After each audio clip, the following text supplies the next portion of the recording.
Guys, ഇപ്പം അശ്വിൻ കോക്കിൻ്റെ ഒരു reaction video ചെയ്യാനാണ് ഞാൻ വന്നിരിക്കുന്നത്. അപ്പോൾ അതിനെ പറ്റിയുള്ള ഒരു റിയാക്ഷൻ വീഡിയോ നമുക്കൊന്ന് നോക്കാം.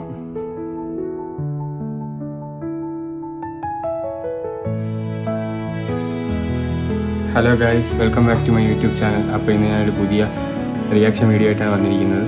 നമ്മൾ അശ്വിൻ കോക്കുണ്ടല്ലോ, നമ്മളെ അണ്ണന് എന്തോ ഒരു 2-3 പേര് പ്രൊഡ്യൂസേഴ്സും അട്ടഹാസം എന്ന് പറഞ്ഞൊരു മൂവിയുണ്ട്, അതിൻ്റെ പ്രൊഡ്യൂസേഴ്സും കാര്യങ്ങളും കൂടെ 1 ലക്ഷം രൂപ തന്നിട്ടാണ് അശ്വിൻ കോക്ക് റിവ്യൂ ചെയ്യുന്നത്, നല്ല റിവ്യൂ ഇടുന്നതും പൈസ വാങ്ങിച്ചിട്ടാണ് അങ്ങനെ ചെയ്യുന്നതെന്നൊക്കെ പറഞ്ഞ് വന്ന് ന്യൂസ് 18 ചാനലിൽ വന്ന് പറഞ്ഞു. അങ്ങനെ ആകെ വിഷയമായിട്ടിരിക്കുകയാണ്. അപ്പം അതിൻ്റെ ഒരു വീഡിയോ ചെയ്യാമെന്നാണ് വിചാരിക്കുന്നത്. ബിക്കോസ് അതത്ര സീനായി പോയി. അതിപ്പോൾ ഭയങ്കര ട്രെൻഡിങ്ങിൽ നടക്കുകയാണ് ആ സാധനം. ബിക്കോസ് അത് അത്രയും ഇതാക്കി വെച്ചിരിക്കുന്നു. ഒരാൾ പൈസ തന്നിട്ടാണെന്നൊക്കെ പറഞ്ഞ് അതിൻ്റെ ഒരു റിയാക്ഷൻ വീഡിയോ അശ്വിൻ കോക്ക് ഇട്ടിട്ടുണ്ട് അവരെ പറ്റി. അപ്പോൾ ഇത് അതിനൊന്ന് എന്താണെന്നത് അറിയാൻ വേണ്ടിയുള്ളൊരു റിയാക്ഷൻ വീഡിയോ പോലെ ഞാൻ ചെയ്യുന്നത്. അപ്പോൾ ഇതെങ്ങനെയാണ് എന്ന് അറിഞ്ഞുകൂടാ. അപ്പം ഞാൻ കേട്ടപ്പം കുറച്ച് തെറിയും കാര്യങ്ങളൊക്കെ ഉണ്ട്. അപ്പോൾ ഇത് കൊച്ചു പിള്ളേരാരെങ്കിലും ഉണ്ടെങ്കിൽ ഇത് കാണാതിരിക്കുക. ബിക്കോസ് അവർ ഇത് കാണണ്ട. ഇത് കുറച്ച് 18+ ഉള്ള ആൾക്കാർ കണ്ടാൽ മതി. ബിക്കോസ് അത് എനിക്ക് തോന്നുന്നു നല്ല തെറിവിളിയുണ്ട്. അപ്പം ഇത് കാണല്. അതുകൊണ്ട് യൂട്യൂബിലെ ഗൈഡ് ലൈൻസ് അനുസരിച്ച് നിങ്ങൾ കാണാതിരിക്കുക മാക്സിമം. അതുകൊണ്ട് തന്നെ ഞാനത് റിയാക്ഷൻ എന്താണെന്ന് നമുക്ക് നോക്കാം. കാരണം അങ്ങനെ പറഞ്ഞപ്പം എനിക്ക് തോന്നുന്നു പുള്ളിക്കാരനത് പിടിച്ചില്ല. അത് ബാക്കി കാണുമ്പോൾ നമുക്ക് മനസ്സിലാവും. ഒരു താടിക്കാരനും നമ്മളെ സുരേഷ് ഗോപിയിലെ മാധവ് സുരേഷ് എന്ന് പറഞ്ഞ ആളും കൂടെയാണ് പറഞ്ഞത്, മോന്. അപ്പം അതിൽ അട്ടഹാസത്തിൻ്റെ മൂവിക്ക് പോയാൽ അപ്പം അതിൻ്റെ പ്രൂഫും കാര്യങ്ങളൊന്നും ഇല്ലാതെ ഒരാളെയും ഒരിക്കലും ഒന്നും പറയില്ല. അതെന്തായാലും നമുക്ക് ലാസ്റ്റ് നോക്കാം. ആദ്യം നമുക്ക് വീഡിയോ കണ്ടിട്ട് റിയാക്ഷൻ ചെയ്യാം. എന്താണ് നടന്നത് എന്ന് പുള്ളിക്കാരൻ പറയുന്നുണ്ട്. നമുക്കെന്തായാലും നോക്കാം.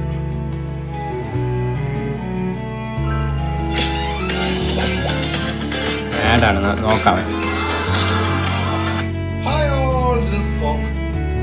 ഞാൻ മൈക്കൊന്നും വെച്ചിട്ടില്ല, പൊളിയാണ്. ഇൻ ബിറ്റ്വീൻ എൻ്റെ ഐഫോൺ കളഞ്ഞു പോയിരുന്നു ട്രെയിനിൽ. അതെനിക്ക് തിരിച്ചു കിട്ടി. അതിൽ നമ്മുടെ secret agent Sai micro seriously നന്നായിട്ട് ഹെൽപ്പ് ചെയ്ത്. I got back my phone. ഇനി വിഷയത്തിലേക്ക് വരാം. ഇപ്പൊ വരും. കുറെ നാളുകളായിട്ട് കുറെ പട്ടികൾ, അയ്യോ പട്ടികളോട് പറയുന്നത്, ഞാൻ കാശ് വാങ്ങിച്ചിട്ടാണ് റിവ്യൂ ചെയ്യുന്നത്. What the fuck? ഞാൻ കാശ് വാങ്ങിച്ചിട്ടാണ് റിവ്യൂ ചെയ്യുന്നത്. ഇതിന്റെ ബേസിക് അടിസ്ഥാനം എന്താ? എങ്ങനെയാണ് കാശ് വാങ്ങിക്കുക?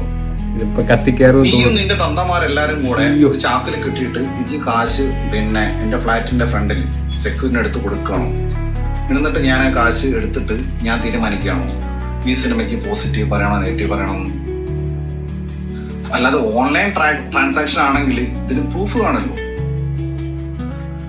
എനിക്ക് ഒറ്റ ബാങ്ക് അക്കൗണ്ടുള്ളൂ, state bank of India, Perambra ADB. അന്വേഷിച്ചോ മാനേജർ എന്റെ സുഹൃത്തോ? നിങ്ങൾ പറയുന്നതിന്റെ എന്ത് അടിസ്ഥാന കാശ് വാങ്ങിച്ചെന്ന്? ഞാൻ നോർമലി ഇതിനൊന്നും പ്രതികരിക്കുന്ന ആളല്ല. പക്ഷെ ഇന്ന് പ്രതികരിക്കുന്ന കാരണം എന്താണെന്ന് വെച്ച് കഴിഞ്ഞാല്, സീരിയസ്ലി ന്യൂസ് 18 എന്ന് പറയുന്ന ഒരു ന്യൂസ് ചാനൽ, ഈ ന്യൂസ് 18 ഒക്കെ എന്റെ കൈയും പിടിക്കുന്ന ചാനലാണ്. എന്ത് ഒരു ചർച്ചയിലിരിക്കാൻ വേണ്ടിയിട്ട് റിലയൻസ് ചാനലാണ്, അംബാനിയുടെ ചാനലാണ്, സ്റ്റിൽ ദാരിദ്ര്യം പിടിച്ച ചാനലാണ്, ഇത്രയും ദാരിദ്ര്യം പിടിച്ച ചാനലാണ്. എന്നെ പലവട്ടം വിളിച്ചിട്ട്, എന്നെ പുഷ്പയുടെ സമയത്താണ് തോന്നുന്നത്, ന്യൂസ് 18 തോന്നുന്നത്, ഇവിടെ വന്നിട്ട് എന്റെ ഫ്ലാറ്റിന്റെ പുറത്ത് വന്നിട്ട് ഇറന്ന് വന്ന് എന്റെ വീഡിയോ എടുത്തു പോയ ആൾക്കാരാണ് ന്യൂസ് 18. അല്ല, അത് കുഴപ്പമില്ല, അത് അവരുടെ ജോലി, അവര് ചെയ്യുന്നു, ഞാൻ അതിന് വഴങ്ങി. ഞാൻ പറഞ്ഞു വരുന്നത് അട്ടഹാസം, അട്ടഹാസം, അന്തന്നല്ല, എന്തോ തേങ്ങ. ഓക്കെ, സുരേഷ് ഗോപിയുടെ മോനാണ് മേധവ് സുരേഷ്. പിന്നെ ഏതോ ഒരു പ്രൊഡ്യൂസർ, അതിൽ ഒരു പ്രൊഡ്യൂസർ അമേരിക്കയിലാണ്, മത്തായി എന്ന് പറഞ്ഞിട്ട്. അയാളെ എനിക്ക് ഓർമ്മയുണ്ട്, കാരണം അയാളെ പേര് മത്തായി ആണ്. ഇത് ഏതോ താടിക്കാരൻ പ്രൊഡ്യൂസർ. ഇന്ന് പത്രസമ്മേളനം നടത്തിയിട്ട് പറയാണ്, പ്രസ് മീറ്റ് വിളിച്ചിട്ട് പറയാണ്, ഞാൻ 1 ലക്ഷം രൂപ ആവശ്യപ്പെട്ടു. ഏത്? ഞാൻ 1 ലക്ഷം രൂപ ആവശ്യപ്പെട്ടു. ഞാൻ ഇപ്പോൾ ഓൺ റെക്കോർഡ് ഞാൻ പറയുന്നു, ഞാൻ 1 ലക്ഷം രൂപ ആവശ്യപ്പെടുന്ന തെളിവ് നിന്റെ അടുത്തുമ്പോ ഓക്കെ, ഞാൻ ആവശ്യപ്പെട്ടു നീ പറയുന്നല്ലോ. എടാ, പറയുന്ന ഒരു മിനിമം മര്യാദ വേണം. എന്നെ നാണം കേട്ട് 1 ലക്ഷം രൂപയാണ് നിന്റെ തീട്ടപ്പടത്തിന്. 1 ലക്ഷം രൂപ കേരളത്തിൽ എല്ലാ ജനങ്ങൾക്കും കൊടുത്താൽ പോലും ഒരു പണം കാണൂല. അത്രയും തീട്ടപ്പടാടോ, തീട്ടപ്പടം. ഓണ്ടക്കൂടം പറയാ. ഇതെല്ലാം കണ്ടു തീർത്ത അവസ്ഥ എനിക്കറിയാം, ഉണ്ണിക്കറിയാം, ഇത് കണ്ട തിരുവനന്തപുരം അറിയാം. എന്നിട്ട് പറയോണേ, ഈ മാനിനിരുന്ന് പറയോണേ 1 ലക്ഷം രൂപ ഞാൻ വാങ്ങിക്കുന്നത്. ഞാൻ I have already talk with my advocate, ഹൈക്കോടതി അഡ്വക്കേറ്റ്, എന്റെ അഡ്വക്കേറ്റ് ഉണ്ട് അവിടെ, മൈ പേഴ്സണൽ ബ്രോ അഡ്വക്കേറ്റ് ആയിട്ട് സംസാരിച്ചിട്ടുണ്ട്. ഞാൻ മൂവ് ഓൺ ചെയ്യാണ്, കേസ് ഫയൽ ചെയ്യാണ്. കാരണം എന്ന് വെച്ച് കഴിഞ്ഞാല് ഈ പ്രൊഡ്യൂസർ താടിക്കാരൻ അപരാധി പറയാണ് ഞാൻ 1 ലക്ഷം രൂപ ആവശ്യപ്പെട്ടു. അതിന് തെളിവ് കാണിക്കേ. ഞാൻ മൈൽഡായല്ല, ഞാനൊന്ന് ഹൈ കൊടുത്ത തെളിവ് കാണിക്കടാ. ഇവൻ പറയുന്നത് ഓൺലൈൻ ട്രാൻസാക്ഷൻ അല്ല, എന്റെ ആൾക്കാരാണ് ഇവനോട് ബന്ധപ്പെടുന്നത്. എന്റെ ഏത് ആൾക്കാരടാ? പണ്ടിക്കരിമ്പാറ എന്റെ ഏത് ആൾക്കാരെ? എനിക്ക് ഏത് ആൾക്കാരെ? ഞാൻ തനിയാൾ. എന്റെ ഏത് ആൾക്കാരെ? പട്ടികളെ, പട്ടികളെ ഞാൻ പറയുന്നേ, കമന്റ്സ് ഇടുന്ന പട്ടികളെ. ഞാൻ എന്താണ് റൊമാൻസിന് പൈസ വാങ്ങിച്ച്, അതടി പൈസ വാങ്ങിച്ച്, സൈൽ ആനന്ദോട് പൈസ വാങ്ങിച്ച്, സൈലത്തിൽ ആനന്ദോട് എനിക്കറിയാം, ആനന്ദോട് എന്നെ അറിയാം. എടോ ഞാൻ പൈസ, എടോ എനിക്ക് എത്ര പൈസ ആവശ്യമില്ലടോ ജീവിക്കാൻ. അത്രയും പൈസ വാങ്ങിച്ചിട്ട് എന്ത് കാണിക്കാനാ? ദരിദ്രവാസികളെ എനിക്ക് തോന്നുന്നതാ. ഇവിടെ FB-ല് സെന്റ്, ഡോളർ സെന്റിന് പോസ്റ്റ് ഇട്ട ആൾക്കാരെ തോന്നുന്നു അവർക്ക് അവരുടെ ബൈക്കിൽ പെട്രോൾ അടിക്കണമെങ്കിൽ 100 രൂപ പെട്രോൾ അടിക്കണമെങ്കിൽ 3-4 പോസ്റ്റ് ഇട്ട് കഴിഞ്ഞാൽ കുറെ സെന്റ് വിട്ട് $1 പറഞ്ഞാൽ 95 rupees ആണ്. INR, Indian rupees. INR, USD to INR, US dollar. എടാ നിനക്ക് പെട്രോൾ അടിക്കുന്ന ദരിദ്രവാസികളെ, ദരിദ്രവാസി പട്ടികളെ, നിനക്ക് ഡോളർ അടിക്കാൻ എനിക്ക് പോസ്റ്റ് ഇട്ട് നിനക്ക് അത് ഓക്കെ, ഐ അപ്രീഷിയേറ്റ് ദാറ്റ്. നിങ്ങൾ അത് ചെയ്യണം. പക്ഷെ ഈ അന്തമട്ടഹാസം, അംഗമട്ടഹാസത്തിന്റെ പ്രൊഡ്യൂസറുടെ ഞാൻ I am challenging you, my advocate is after you. ഞാൻ വെല്ലുവിളിക്കാണ്. നീ ഇന്ന് എടാ താടി വെച്ച അന്തമട്ടഹാസിന്റെ പ്രൊഡ്യൂസറെ, എടാ മാധവ് സുരേഷ് ഗോപിന്റെ മോനെ നിന്നോടും പറയാണ്, മാധവ് സുരേഷ് എന്ന് പറയുന്ന സുരേഷ് ഗോപിന്റെ മോനെ നിന്നോടും പറയാണ്, നീ ഇന്ന് ഇന്റർവ്യൂ ന്യൂസ് 8-ൽ പറഞ്ഞില്ല ഞാൻ 1 ലക്ഷം രൂപ വെച്ച് വാങ്ങിക്കുന്നു. എവിടെയാ തെളിവ്? തെളിവ് കാണിച്ച് പറയടാ, തെളിവ് കാണിച്ച് പറയടാ, തെളിവ് കാണിച്ച് പറ. ഞാനുണ്ടല്ലോ ഒരാളുടെ ഒരു കാലിച്ച വാങ്ങിച്ചു പിടിക്കത്തോളാ ഞാൻ. എന്നെ അറിയുന്ന ആൾക്കാർക്ക് എന്നെ അറിയാം, മനസ്സിലായോ? സിനിമാക്കാർ പട്ടികളെ, ഞാൻ പറയാം പട്ടികളെ, ഞാൻ പറയുന്നത് സിനിമാക്കാർ പട്ടികളെ. ന്യൂസ് 18-ലെ ചാനൽ ആൾക്കാരെ വെല്ലുവിളിക്കുന്നത് ഒരു തെളിവ്, ഒരു ട്രാൻസാക്ഷൻ. പിന്നെ മോന്ത കോഞ്ഞാട്ടെ ഒരുത്തൻ വേറെ, അങ്ങനത്തെ കുറെ യൂട്യൂബേഴ്സ് ഉണ്ട്. അവരൊക്കെ വീഡിയോ എനിക്ക് വിഷയമല്ല, അതെനിക്ക് വിഷയമല്ല. ഡോളേഴ്സ് കിട്ടാൻ വേണ്ടി ഫേസ്ബുക്കിൽ ഇടുന്ന പാവം പിള്ളേര്, പെട്രോൾ അടിക്കാനും മറ്റേ അയ്യോ അപ്പാവികള് സൊമാറ്റോ സ്വിഗ്ഗിയിൽ പണിയെടുക്കുന്ന പിള്ളേര് എന്തെങ്കിലൊക്കെ ഡോളറാക്കി ഇട്ട് കൊടുത്ത് എന്റെ മോന്ത ഡോളറാക്കി കൊടുത്ത് ഈ വിഷയമല്ല. പക്ഷേ ഞാൻ പറയുന്ന have talk with my advocate from high court. നീ അഡ്വക്കേറ്റ് ആണല്ലേ പറയുന്നത്, എന്റെ പ്രൊഡ്യൂസർ മത്തായിനെ വിട്ടേക്ക്, ഏതോ മത്തായി യുഎസിലുള്ള അംഗമട്ടഹാസം എന്ന് പറഞ്ഞ സിനിമ. എടാ മാധവ് സുരേഷ്, നാളെ ഉണ്ടെങ്കിൽ നീ കിട്ടിയത് ഞാൻ പൈസ വാങ്ങിച്ചത്, പൈസ വാങ്ങിച്ചത്. പുള്ളിക്കാരൻ നല്ല വിഷമാണ്, അല്ലെങ്കിൽ ഇതുവരെ ഇങ്ങനെ നീ ഞാനൊക്കെ ഒരേ കേരളത്തിൽ ഒരേ രാജ്യത്ത് ജീവിക്കുന്ന ആൾക്കാരാ. നിന്റെ ഏട്ടനുണ്ടല്ലോ ഗോകുൽ സുരേഷ്, പുള്ളിയുടെ പഠനത്തിനൊക്കെ എത്ര ഞാൻ മാന്യമായിട്ട് എത്ര എനിക്ക് ഇഷ്ടപ്പെട്ട പോസിറ്റീവ് റിവ്യൂ കൊടുത്ത ആളാ ഞാൻ. നിന്റെ അച്ഛന്റെ സുരേഷ് ഗോപിയുടെ ഏറ്റവും വലിയ ഫാനായിരുന്നു ഞാൻ ഒരു കാലത്ത്, അറിയോ? ബടാ ദോസ്തൊക്കെ ഫസ്റ്റ് ഷോ കണ്ടോളാം ഞാൻ. ടൈഗർ ഇദ്ദേഹം തിരിച്ചല്ലേ, ടൈഗർ ഫസ്റ്റ് ഷോ കൊണ്ട ഞാൻ. ചിന്താമണി കൊലക്കേസില് ടോട്ടൽ ഡിസ്ട്രക്ഷൻ എന്ന് പറയുന്ന കയ്യച്ചാണ് ഞാൻ. നിന്റെ അച്ഛന്റെ ഫാനാണ് ഞാൻ. ഗുളിപ്പിടറാ നിനക്ക് എന്നെ കുറിച്ച് പറയാൻ? ഞാൻ വെല്ലുവിളിക്കുന്നു. I challenge you, I dare you, I double dare you. എന്റെ മോനെ വിഷയം തിളച്ചിരിക്കുന്നു. കാണിച്ചെന്നാൽ ഈ പണി ഞാൻ നിർത്തും. ഈ റിവ്യൂകളില് ഈ സോഷ്യൽ മീഡിയ നിർത്തിയിട്ട് ഞാൻ മറ്റേ VD സതീശൻ പണ്ട് പറഞ്ഞ പോലെ വനവാസത്തിന് പോകും. ഞാൻ കളിക്കുന്നോ നീയൊക്കെ? ഞാനൊക്കെ ഇത്ര ഇവിടെ ഹൈഡ്രോളിക് ഞാനൊക്കെ തമ്മിൽ പല പ്രശ്നങ്ങളുണ്ട്. പക്ഷെ അത് മാനുകളുണ്ടായിരുന്നു. ഹൈഡ്രോളിക് ആൺകുട്ടിയായിരുന്നു. ഇതുപോലെ അനാവശ്യ സാധനം വലിച്ചടിച്ചിട്ടില്ല. ഞാൻ പൈസ വാങ്ങിയത് പറഞ്ഞ ഊമ വന്നിട്ടില്ല. ആരാ പൈസ വാങ്ങിയത്? കാണിക്കടാ. കേരള പോലീസ് എന്ന് ഊമ നിൽക്കോ? എന്നെ ACP ക്വസ്റ്റ്യൻ ചെയ്യണ. ACP റിവ്യൂ ബോംബിംഗ് പറഞ്ഞിട്ട് അസിസ്റ്റന്റ് കമ്മീഷണർ പോലീസ് എറണാകുളം എന്നെ 24 hour ക്വസ്റ്റ്യൻ ചെയ്താ. കേരള പോലീസ് ഒക്കെ മണ്ടന്മാരാ. ഞാൻ കാശ് വാങ്ങി ഊമെന്ന് എടുത്തോ എന്നെ പിടിച്ച് ജയിലിട്ടുണ്ടാവൂലേ? കളിക്കാൻ നിൽക്കണ പട്ടികളെ. പിന്നെ കമന്റ്സ് ഇടുന്ന ആൾക്കാരോട്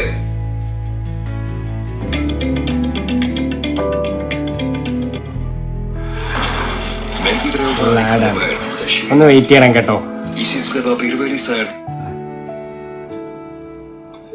ഒരു കുഴപ്പമില്ല. നിങ്ങൾ കമന്റ്സ് ഇട്ടോ. The more comments the more reach the more dollars. അതാണ് ഈ വിഷയമല്ല. പക്ഷെ ഉത്തരവാദിത്തപ്പെട്ട പോസ്റ്റിൽ ഇരുന്നുകൊണ്ട് എടാ താടി, കള്ളത്താടി, പരട്ടത്താടി, നിന്നെ ഞാൻ പൊക്കിയിരിക്കും കേട്ടാ. നീ എത്ര കോടീശ്വരനായി കഴിയണം. നീ ഏത് മറ്റേ കൊമ്പത്തിന് നീ 4 കോടി നിനക്ക് നാളെ ഇടാം. 4 കോടി ഈ മറ്റേ മാധവ് സുരേഷിനെ വെച്ചിട്ട് 4.5 കോടി മുടക്കിയെന്ന്. അരെ നട്ട് ഓർ വാട്ട്? ഫക്കിംഗ് ക്രേസി മാൻ. എന്നിട്ട് ഇത് റീഷൂട്ട് ചെയ്യുമ്പോഴാണ് എന്തോ ഉണ്ണിയാണെങ്കിൽ തോന്നില്ല ഏതോ ഒരാള് ഇതിന്റെ ക്ലൈമാക്സ് വെളിപ്പെടുത്താം. എടോ നിന്റെ 1 ലക്ഷം ഉറുപ്പ്യ നീ കേരളത്തിലെ എല്ലാ പ്രേക്ഷകരും കൊടുക്കും. ഒരാൾ ഒരു പടം കാണൂല. എടോ 1 ലക്ഷം ഉറുപ്പ്യ കൊടുത്താൽ പോലും ഒരാൾ ഈ പടം കാണാൻ ടോർച്ചർ അനുഭവിക്കാൻ മനുഷ്യൻ താല്പര്യമില്ല. മനുഷ്യന്റെ ജീവിതം എന്ന് പറയുന്നത് ഓൾറെഡി സ്ട്രഗ്ലിംഗ് ലൈഫാ. മോസ്റ്റ് ഓഫ്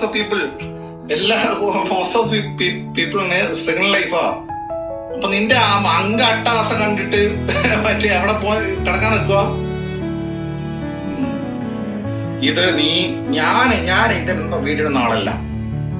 ഞാൻ എന്റെ കമന്റ്സിൽ ഇപ്പൊ അതിരടിയുടെ താഴെ കമന്റ്സ് വന്നു. അനന്ത് പൈസ വന്നു. അനന്ത് ആരെന്ന് എനിക്കറിയാം. അനന്തിന്റെ ഫ്രണ്ട് ലിജീഷ് എനിക്കറിയാം. ഈ സൈലത്തിന് മൊത്തം എടോ എനിക്ക് കേരളത്തിൽ അറിയാത്ത ആരുമില്ല. എനിക്ക് ഒറ്റ കോളിൽ അവൈലബിൾ ആയിട്ടുള്ള മനുഷ്യന്മാരെ കേരളത്തിലുള്ളൂ. എനിക്ക് ഒറ്റ കോളിൽ അവൈലബിൾ ആയിട്ടുള്ള മനുഷ്യന്മാരെന്ന് കേരളത്തിലുള്ളൂ. That's my rights. മനസ്സിലായോ? ഈ അനന്തോട് പൈസ വാങ്ങിയിട്ട് ഞാൻ എന്ത് ചെയ്യാനാ? എനിക്ക് അത്രയും പൈസയുടെ ആവശ്യമില്ലടോ. എത്ര പൈസ വേണം മനുഷ്യൻ ഒരു മാസം ജീവിക്കാൻ? ഞാൻ ലക്ഷറി ലൈഫ് അങ്ങനെ അറിയുന്ന ആളല്ല. പിന്നെ നീ എന്താ തേങ്ങ പറയുന്നത്? ഒരു ശൂലി വേണം പട്ടി. ഞാൻ പറയണേ മരപ്പട്ടി. ഞാൻ പറയണേ നിനക്ക് ഇത്തിരി കൂട്ടി പറഞ്ഞൂടെ? അയ്യോ അതിനിടയ്ക്ക് ഏതോ ഒരു 15 ലക്ഷം ഒരു 15 ലക്ഷം ഒക്കെ പറഞ്ഞ മാനേജരുണ്ട്. ഇത്രയും ദരിദ്രവാസി 1 ലക്ഷം ഉലുവയ്ക്ക് വേണ്ടിട്ട് 1 ലക്ഷം ഉലുവാന്ന് ഞാൻ പറയുന്നത്. എടാ ഗൂഗിൾ എത്ര പൈസ ഇടുന്ന നീ ചോദിച്ചു നോക്ക്. ഗൂഗിളിൽ കളിക്കുന്ന ആൾക്കാരോട് ചോദിച്ചു നോക്ക്. എന്റെ ലാസ്റ്റ് 5 റിവ്യൂ റീച്ച് നോക്ക്. ലാസ്റ്റ് 5 റിവ്യൂണ്ട് എവടോ 5 റിവ്യൂ റീച്ച് നോക്ക്. ആ റീച്ച് വെച്ചിട്ട് എനിക്ക് എത്ര ഡോളേഴ്സ് കിട്ടുന്ന ഇതിൽ പണിയെടുക്കുന്ന ആൾക്കാർക്ക് അറിയാം. നിന്റെ 1 ലക്ഷം ഉലുവയാ. വർത്താനം പറയുന്നു. നിനക്കെതിരെ ഞാൻ ലീഗലി മൂവ് ചെയ്യും. ഈ അട്ടാസത്തിനെതിരെ എനിക്ക് ഫേക്ക് അടി മറ്റേ പിള്ളേരുണ്ട് എനിക്കറിയാം. ഞാൻ ഫേസ്ബുക്ക് എന്റെ കളിത്തൊട്ടില്ല. ഫേസ്ബുക്കില് വളർന്നവനെ മനസ്സിലായോ? അവിടെ പിള്ളേര് ഇപ്പം ഡോളേഴ്സ് കിട്ടും. വലിയൊന്നും കിട്ടൂല. പിള്ളേർ പെട്രോൾ അടിക്കാൻ പൈസ കിട്ടും, വലിയ ഫുഡ് അടിക്കാൻ പൈസ കിട്ടും. അവ എടുത്തോട്ടെ, കുഴപ്പം. അവരെന്ത് പോസ്റ്റ് ഇട്ടോട്ടെ. എടാ നീ ഒന്ന് ആലോചിച്ച് നോക്കിയേ. ഇത് പറഞ്ഞ ഇവന്റെ നീ ആലോചിച്ച് നോക്കടാ. നിനക്ക് എന്ത് പ്രൂഫ് കാണിക്കണം?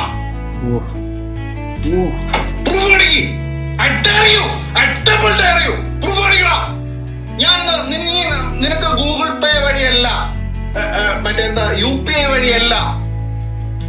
പിന്നെ നിന്റെ അച്ഛൻ ചാക്ക് കിട്ടിയിട്ട് എനിക്ക് 1 ലക്ഷം രൂപ കൊണ്ടുപോണ നായ ചോദിക്കുന്നേ പറഞ്ഞ നായ നിന്നെ വിളിക്കുന്നേ.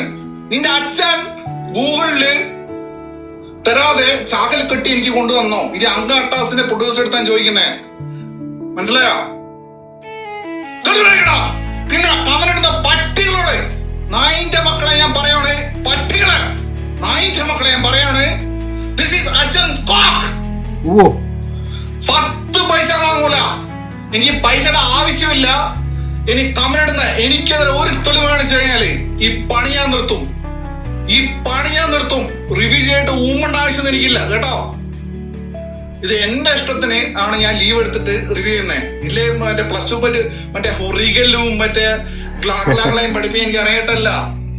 ആ പണി പോലെ എനിക്ക് 2 മൈര, മനസ്സിലായോ? അങ്ങനത്തെ ഈ അന്തമട്ട മാധവേ, നീ പറഞ്ഞു 1 ലക്ഷം രൂപ ഞാൻ വാങ്ങിച്ചത്. മൈരേ, നീ നിന്റെ 1 ലക്ഷം രൂപ എനിക്ക് ഇതാണാ 1 ലക്ഷം റുപ്യ, മനസ്സിലായോ? എന്റെ ഗൂഗിളിന്റെ മനസ്സിലായോ? ക്രിയേറ്റർ സ്റ്റുഡിയോക്കാരെ നോക്ക് എന്റെ വരുമാനം എത്രയാണ്, മനസ്സിലായടാ? നീ മറ്റേ GT വാങ്ങിച്ച അച്ഛന്റെ ചില GT വാങ്ങിച്ച് EMI അടിച്ചല്ലേ നീ എന്ത് തേങ്ങ കാണിച്ചോ ഈ നിമിഷം അവർക്ക് എന്റെ ധ്യാനാണ്. മൈ ധ്യാൻ എത്ര പണം ഞാൻ പറഞ്ഞടാ. ഇന്ന് വരെ ആ മനുഷ്യൻ എന്റെ ധ്യാൻ കുട്ടൻ ഇന്ന് വരെ എനിക്കിതൊരു വാക്ക് പറഞ്ഞിട്ടില്ല. മാത്രമല്ല ഇന്ന് വരെ ധ്യാൻ എന്നെ എപ്പോഴും എനിക്ക് മെസ്സേജ് അയക്കാറുണ്ട്. എടാ നിന്റെ പരട്ട സിനിമകളാ എന്താ അട്ടാസം. എടാ ധ്യാനെ പോലെ കാണുന്ന നീ 10 അല്ല 100 ജന്മം ജനിച്ച നീ പറ്റില്ല. Because Dhyan is the son of the greatest Srinivasan sir. മനസ്സിലായി? വലിയ വ്യത്യാസമുണ്ട് മോനെ. എടാ മാധവേ പട്ടി, ഞാൻ പറയുന്നേ, നീ എനിക്ക് കേസ് കൊടുത്തോട്ട് എന്റെ അടുത്തൊക്കെ സംസാരിച്ചോണ്ടാ ഞാൻ വീട് ചെയ്യുന്നേ. പിന്നെ ഈ താടിക്കാരൻ, എടാ താടിക്കാരാ, നിന്റെ പേര് പോലും കയറില്ല. ചിലപ്പോ റിവ്യൂ നിന്റെ പേര് അമ്മാരുണ്ടാവും. പക്ഷെ എടാ താടിക്കാരാ, നിന്റെ പറയുന്നേ, നീ പറഞ്ഞ് 1 ലക്ഷം രൂപ ഞാൻ നിന്റെ അടുത്ത്, എടാ പട്ടി മരപ്പട്ടി, നിന്റെ അടുത്ത് 1 ലക്ഷം രൂപ ചോദിക്കാൻ മാത്രം തെണ്ടിയാണ് ഞാൻ. അത്രയ്ക്ക് അതപ്പൊച്ചാണ് നിന്റെ 1 ലക്ഷം. പോടാ പോടാ.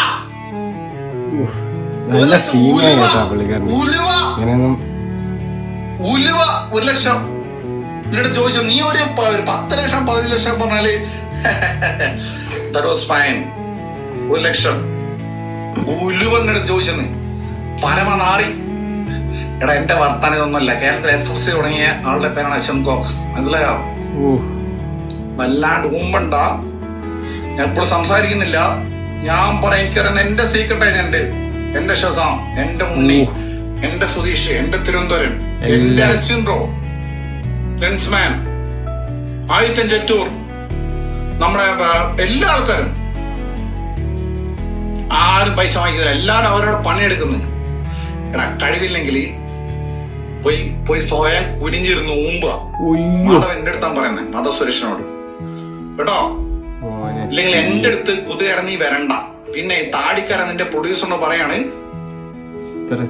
പട്ടി തൊടു കാണിക്കടാ, നീ ചാക്ക് കിട്ടി നിന്റെ അടുത്ത് 1 ലക്ഷം രൂപ ഞാൻ ചോദിച്ചു. തൊടു കാണിക്കടാ, കോളർ കോഡ് കാണിക്കടാ, മെസ്സേജ് കാണിക്കടാ. ഇല്ല ഞാൻ മറ്റേ എന്താ ഇൻഡയറക്റ്റ് ആണ് പൈസ വാങ്ങിക്കുന്നതെന്ന്. എന്റെ ആൾക്കാർ വന്ന് ചാക്കില് പിന്നെ പൈസ വാങ്ങിച്ചു വരോ. എടാ നിന്റെ സിനിമ എന്ത് സിനിമയാടാ? ഇതിന് വല്ല സിനിമാക്കാരോട് സിനിമ ഇറക്കിയിട്ടുണ്ട്, മനസ്സിലായോ? പിന്നെ കുറച്ചാൾക്കൊരു വിചാരമുണ്ട്, കോക്കനെ വന്നിട്ട് അങ്ങ് മറ്റേ ഇവിടെ കോഴിക്കോട് വന്നിട്ട് ആ കോക്കനെ എന്താ പറയുക കൈകാര്യം ചെയ്യാം, അടിച്ചിട്ട് പോവാം എന്നൊക്കെ. അത് എനിക്ക് ലാലേട്ടൻ പറഞ്ഞേ പറയാനുള്ളൂ. എന്റെ ലാലേട്ടൻ പറഞ്ഞേ വാടാ. ഒരേ വിഷയം, ഒന്നും പറയാനില്ല. നല്ല സങ്കടകരമായ കാര്യമാണ് എന്ന് പറഞ്ഞാൽ പുള്ളിക്കാരനെ അത്രയും ഇതാക്കി വെച്ചിരിക്കുക. എനിക്കും പറയാനുള്ളത് ഒന്നും പറയാനില്ല. എന്ന് പറഞ്ഞാൽ എന്തു പറയാൻ, ഇങ്ങനെയൊന്നും നിങ്ങൾ പറയല്ലേ. എല്ലാ റിവ്യൂസും അങ്ങനെ അല്ലായിരിക്കും. നമുക്ക് സത്യാവസ്ഥയൊക്കെ അറിയാതെ ആരും ഒന്നും ചെയ്യല്ലേ. ഇത് ഒരാൾ പറയണതിന് മുന്നേ ആദ്യം ചെയ്യേണ്ട കാര്യം എന്ന് പറഞ്ഞാൽ ഒരു തെളിവ് കാണിക്കുക. എല്ലാവർക്കും പറയാം എന്തുവാണെങ്കിലും. പക്ഷെ അങ്ങനെ ഒരാളെ ചെയ്യലും അവരെ വ്യക്തിപരമായ കാര്യങ്ങളിലോ അവരെ പേഴ്സണൽ ലൈഫിലോ നമ്മളങ്ങനെ ഇടപെടാൻ പോകരുത് എന്നാണ് എനിക്ക് പറയാനുള്ളത്. എന്ന് പറഞ്ഞാൽ നിങ്ങൾ ഇത് നല്ല മോശം പരിപാടികളാണ് ഇങ്ങനെ കാണിക്കുന്ന ആൾക്കാരായാലും. എല്ലാ യൂട്യൂബേഴ്സും അവരും കഷ്ടപ്പെട്ടാണ് ഓരോന്ന് കാര്യങ്ങളൊക്കെ ചെയ്യുന്നത്. അല്ലാതെ അവർക്ക് ജസ്റ്റ് വന്ന ഓരോരുത്തർക്കും ഓരോ അഭിപ്രായങ്ങളുണ്ട്. അത് നിങ്ങൾ മാനദണ്ഡം മനസ്സിലാക്കുക. അല്ലാതെ പൈസ വാങ്ങിച്ചിട്ടോ പൈസ വാങ്ങാതെയോ അല്ല ചെയ്യുന്നത്. അത് നിങ്ങൾ ആദ്യം ഓർക്കുക. എന്നിട്ട് നിങ്ങൾ ഒരാളെ പറയുമ്പോഴോ അവർക്കത്ര ഇതിപ്പോൾ നല്ല കണ്ടാൽ മനസ്സിലാവുന്നുണ്ട്, നല്ല ഫീലായി, നല്ല വിഷമവും ഉള്ളിൽ നല്ല ദേഷ്യമുണ്ട്. അത് കാരണമാണ് പുള്ളിക്കാരൻ ഇങ്ങനെ വന്നിട്ടത്. അല്ലെങ്കിൽ എന്തെങ്കിലും വന്നാലും ഒന്ന് റിയാക്ട് ചെയ്തിട്ട് എത്ര ഇത് പോലീസ് തന്നെ പിടിച്ച് റിവ്യൂ ബോംബിംഗ് ആണ് കാര്യങ്ങളാണെന്നൊക്കെ പറഞ്ഞിട്ടും എന്നിട്ടും പുള്ളിക്കാരൻ ഇവിടെ വന്നിരിക്കണമെങ്കിൽ എല്ലാ അവസ്ഥ ആലോചിച്ച് എത്ര ജെന്യൂൻ. അവർക്ക് ഒരു തോന്നണ റിവ്യൂ ആണ് അവരിടുന്നത്. കൊള്ളൂലെങ്കിൽ കൊള്ളൂലെന്ന് തന്നെ പറയും. ഒരു പടം കണ്ടിട്ട് വന്നിട്ട് കൊള്ളൂലെങ്കിൽ കൊള്ളൂലെന്ന് തന്നെ പറയും, കൊള്ളാമെങ്കിൽ കൊള്ളാമെന്ന് തന്നെ പറയും. അതൊക്കെ അവരൊരു പേഴ്സണലാണ്. എല്ലാവർക്കും അങ്ങനെയാണ്. ഇപ്പം എല്ലാവരും ആരാവട്ടെ, ശശാന്ത് ബ്രോ ആവട്ടെ, പിന്നെ ഞാൻ കാണുന്ന ഈ കിഴി മച്ചന്മാരാവട്ടെ, ആരായാലും ഞാൻ ഉണ്ണി വ്ളോഗ്സിനെയും കാണും. എല്ലാവരും സീക്രട്ട് ഏജൻ്റ് ആയാലും എല്ലാവരും അവരവരെ ഇതാണ് വന്ന് പറയുന്നത്. അപ്പോൾ അവരവരെ ലൈഫിൽ നമ്മൾ പോയി ഇടപെടാതിരിക്കുക. പിന്നെ ഇതിങ്ങനെ ചെയ്തെങ്കിൽ ഇതിൻ്റെ പ്രൂഫ് നിങ്ങൾ കാണിക്കണം. പ്രൂഫ് കാണിക്കാതെ എല്ലാം ആയി എന്ന് പറഞ്ഞിരുന്നിട്ട് കാര്യമില്ല. ഇത് വല്ലാത്ത ചെറ്റക്കാരായിപ്പോയി. അത് പറയാതിരിക്കാൻ വയ്യ. ഇങ്ങനെയൊക്കെ ചെയ്ത ഒരാളെ എന്തായാലും ഇതിൻ്റെ ഒരു ഇത് വരട്ട് ഫൈനൽ ഇതാവെന്ന് വിചാരിക്കുന്നത്. എന്തായാലും അണ്ണം പൊളിച്ചിട്ടുണ്ട്. മോനെ കൊളുത്തി കയറി. നല്ല വിഷമമുണ്ട്. പുള്ളിക്കാരനെ കണ്ടാൽ മനസ്സിലാവും. ഒരാളെ നമുക്ക് അങ്ങനെ ചെയ്യാൻ പാടില്ല എന്നാണ് എനിക്ക് പറയാനുള്ളത്.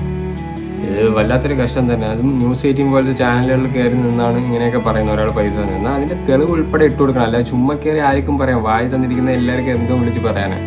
എന്തിട്ടാലും കുറേ കമൻറ്റ് ഇടാൻ വേണ്ടി ആൾക്കാരുണ്ട് ഇതിന്, അല്ലാതെ ഇടാൻ വേണ്ടി ആൾക്കാരുണ്ട്. എന്തായാലും ഇത് പലരും കണ്ടു കാണുമെന്ന് ഞാൻ വിശ്വസിക്കുന്നു. എന്തായാലും ഇത് അല്ലാതെ തെളിവില്ലാതെ ആരും ഒന്നും പറയല്ല. ഇതിപ്പോൾ എല്ലാ സ്ഥലത്തും ഇതായിക്കൊണ്ടിരിക്കുക. അതുകൊണ്ട് എനിക്ക് തോന്നി എനിക്കും കൂടെ ഒന്ന് റിയാക്ഷൻ ചെയ്യണമെന്ന്. അത് കാരണം ഞാൻ ചെയ്തതാണ്. പിന്നെ പിള്ളേരാരെങ്കിലും ഉണ്ടെങ്കിൽ ഇത് കാണാതിരിക്കുക കേട്ടോ. ഇത് എന്തായാലും തെളിവ് വരട്ട്. തെളിവ് വന്ന് മാത്രമേ കാര്യമുള്ളൂ. അല്ലാതെ ചുമ്മാ കിടന്ന് റിയാക്ഷൻ ചെയ്തിട്ട് അല്ലെങ്കിൽ വിളിച്ച് പറഞ്ഞിട്ടൊന്നും കാര്യമില്ല. പൈസ വാങ്ങണം. ഇതെല്ലാവരും പറയുന്ന കാര്യങ്ങളാണ് ഇതൊക്കെ. അവർക്ക് അതിൻ്റെ ഒന്നും ആവശ്യമില്ല. അവർ ഇപ്പോൾ കോക്ക് പറയണമെങ്കിൽ എത്ര ഡോളറാണ് ഇതിന് കിട്ടണമെന്ന് എല്ലാവർക്കും കണ്ടാൽ തന്നെ അറിയാം. എല്ലാവർക്കും അറിയാമെന്നുള്ളവർക്ക് അറിയാം. അതങ്ങനെ എടുത്ത് പറയാനില്ല. അതുകൊണ്ട് തന്നെ എന്തിനാണ് ഈ 1 ലക്ഷം എന്നൊക്കെ പറയണതെന്ന് നമുക്കറിഞ്ഞൂടാ. എന്തായാലും ഇതിൻ്റെ ഇത് സത്യാവസ്ഥ വരട്ട്. എന്തായാലും മുന്നോട്ട് ലീഗലി പോകുമെന്നാണ് പറയുന്നത്. നമുക്ക് എന്തായാലും ബാക്കി ഇനി വല്ല വരണമെങ്കിൽ നോക്കാം. എന്തായാലും നിങ്ങൾ കാണാത്തവരുണ്ടെങ്കിൽ ഇത് കണ്ടെങ്കിൽ എന്താണ് നിങ്ങളുടെ അഭിപ്രായം നിങ്ങൾ കമൻറ്റിലൂടെ അറിയിക്കും. നിങ്ങൾക്ക് വീഡിയോ ഇഷ്ടപ്പെട്ടാൽ ലൈക്ക് ചെയ്യണം, ഷെയർ ചെയ്യണം, സബ്സ്ക്രൈബ് ചെയ്യണം. പിന്നെ ആ ബെല്ലൈക്കനും കൂടെ ഓണാക്കി വെച്ചോ. എന്നാൽ മാത്രമേ ഞാൻ ഇടുന്ന ഓരോ വീഡിയോ നോട്ടിഫിക്കേഷൻ നിങ്ങൾക്ക് ലഭിക്കുകയുള്ളൂ. അപ്പോൾ അടുത്തൊരു അടിപൊളി വ്ളോഗുമായിട്ട് വീണ്ടും കാണാം. അപ്പോഴേക്കും അല്ലെങ്കിൽ റിയാക്ഷൻ വീഡിയോ ആയിട്ട് വീണ്ടും കാണാം. Good bye.